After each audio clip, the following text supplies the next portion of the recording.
ఈరోజు అనంతపూర్ మార్కెట్ కోళ్ళ సంత జరుగుతుంది. ఇది కాకిడాగ బాగుంటుంది చూడండి. ఇది వైట్, ఫుల్ వైట్, అది కాకిడాగ, ఇది నెమిలిడాగ. ఇది ఎందుకంటే దీన్ని మనం కరెక్ట్ టైంలో పందానికి దింపినామంటే కరెక్ట్గా గెలుపు అనేది వస్తుంది. కోళ్ళు అయితే అన్ని జాతైన కోళ్ళు ఎక్కువ ఉన్నాయి ఈరోజు. కానీ మార్కెట్ చూస్తే చాలా చీప్ అండ్ బెస్ట్ అయిపోయింది, చీప్గా తయారైంది. జనం లేరు, కొనేవాళ్ళు లేరు. కోళ్ళు అయితే దగ్గర 1,00,000 కోళ్ళు వచ్చింటాయి అనంతపూర్ మార్కెట్కు. కొనే నాదుడే లేడు. ఇది ఒక జాతైన కోడి, అరుదైన కోడి. కోళ్ళు అయితే ఇప్పుడు అన్ని జాతులు వచ్చినాయి. వీటికి ఒక జాతి అనేది కాదు.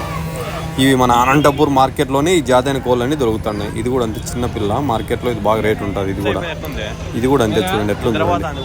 దీని ముక్కు చిలక ముక్కు ఉన్నట్టుంటుంది. కోడి కూడా జాతైందే. ఈ జాతైన కోళ్ళు ఎక్కడంటే అక్కడ దొరకవు, మార్కెట్లోనే దొరుకుతాయి. బయట ఎందుకంటే మేపలేరు కదా ఎవరంటే వాళ్ళు. ఇది మన కరెక్ట్ పందెంలో దింపినామంటే గెలుపు అనేది 100% వస్తుంది దాని జాతకం ప్రకారం. ఇది తెల్ల డాగ ప్లస్ నల్లగా, అంటే తెల్లండు బ్లాక్ డాగ వస్తుంది. ఇది కూడా అంతే చూడండి, ముక్కు ఎట్లుందో చూడండి.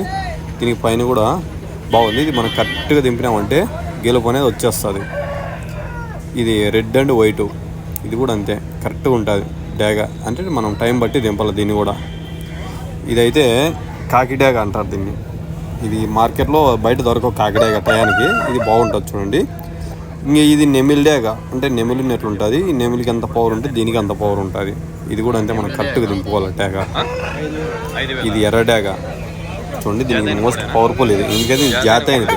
మనం చేయి పెడతానే గిరుకుంటుంది అట్లా చూడండి. లేదా జాతైన అయితే అట్లా ఉంటుంది, మనం చేయి తాగితే చాలు అట్లా ఒక రెక్క గిరుతుంది. అది జాతైన కోడి అంటారు దీన్ని. ఇట్లా ఈ జాతైన కోళ్ళు కూడా ఇక్కడే ఉన్నాయి, బయట అయితే దొరకవు. ఈ కోళ్ళు కూడా ఓన్లీ మార్కెట్లోనే దొరుకుతాయి. 50 కోళ్ళు ఉంటాయి మన మార్కెట్లోనే, అనంతపూర్ మార్కెట్లోనే చీప్ అండ్ బెస్ట్ అయితే చూడండి. ఇది కూడా అంతే. ఇది నల్ల డాగ ప్లస్ ఎర్ర డాగ రెండుకి మిక్సింగ్లో వస్తుంది. ఇది సూపర్ ఉంటుంది. కోడి దింపి